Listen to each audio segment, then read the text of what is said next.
Midway Middle School students. I hope you're having a great week.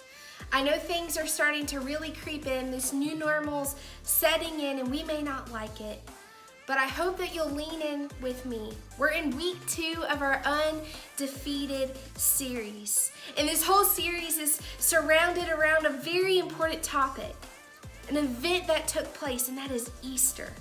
Many churches across the country talk about Jesus because he's at the very center of what Easter is all about. See, Jesus, who is also known as the Son of God, was God in human form, and he came and lived on earth for 33 years. And so this week 2, we're going to talk about something that's really important. It's a word called sin. I referenced to it last week, and we talked about how because of Jesus' death, that the separation between us and God was defeated.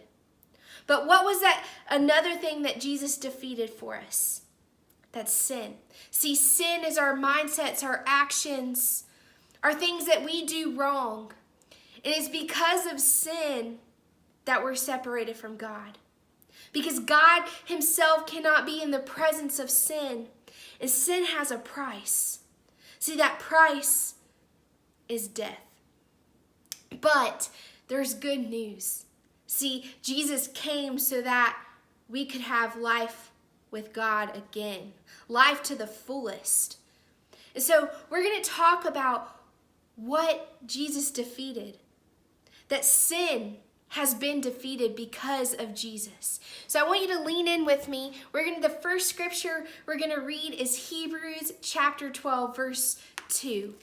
And it says here that looking to Jesus, or fixing our eyes on Jesus, the founder and perfecter of our faith, for the joy that was set before him endured the cross, despising the shame, and is seated at the right hand of the throne of God.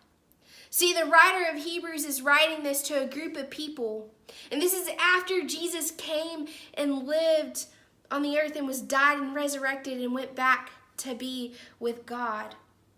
And there was a group of people that turned away from their old ways. They followed a religion called Judaism.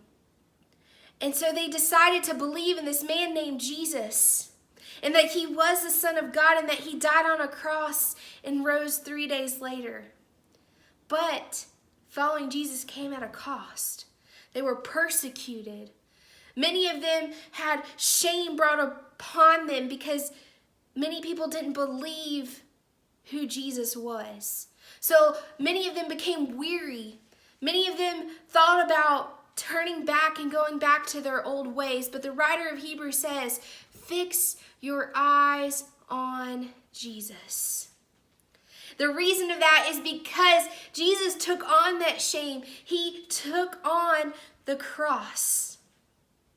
And the reason he did that is because he wanted to defeat sin. Because, like I said, sin came at a cost, and that cost was death. But Jesus wanted so much more for his children. So we're going to jump over to another scripture, and it's in 2 Corinthians chapter 5, verse 21.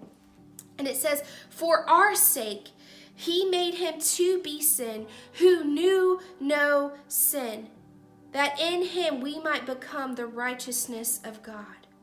I don't know about you, but that's so powerful because of it, in our sinful ways, we are born into sin. We are born separated from God. But Jesus was different. Jesus knew no sin. He never sinned. He was perfect. But he willingly took on our sin, our wrongdoing, our shame, our guilt, so that we might become righteous in God's eyes. Jesus walked to the cross willingly, so that we might have life and life abundantly. See, there's a phrase I've always heard is that Satan calls us by sin, but Jesus calls us by name. Maybe some of you you have sin creeping up in your life, or you have guilt of past mistakes you've made, y'all, that's not from God. If you're being called out by what you've done wrong, that is not from God. God calls you by name. And when we take and we lean in and we believe in what Jesus has done on the cross, it's not that we celebrate his death. It's what we celebrate. He's defeated. He's defeated separation. And then today we learned about how he defeated sin. That is what we celebrate. It's because of Jesus we're able to have sin washed clean from our life. And the only way to do that is to believe in God. To believe in this living, breathing word that Jesus came so that you might have life and a relationship restored with God.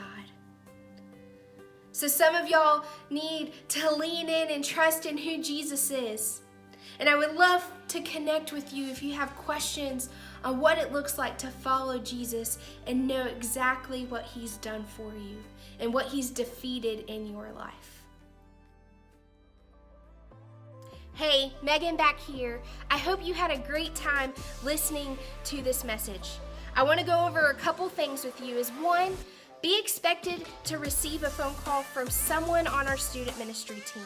We want to know how we can be praying for you and your family during this time. Second is if you or your family has a need, please reach out and let us know.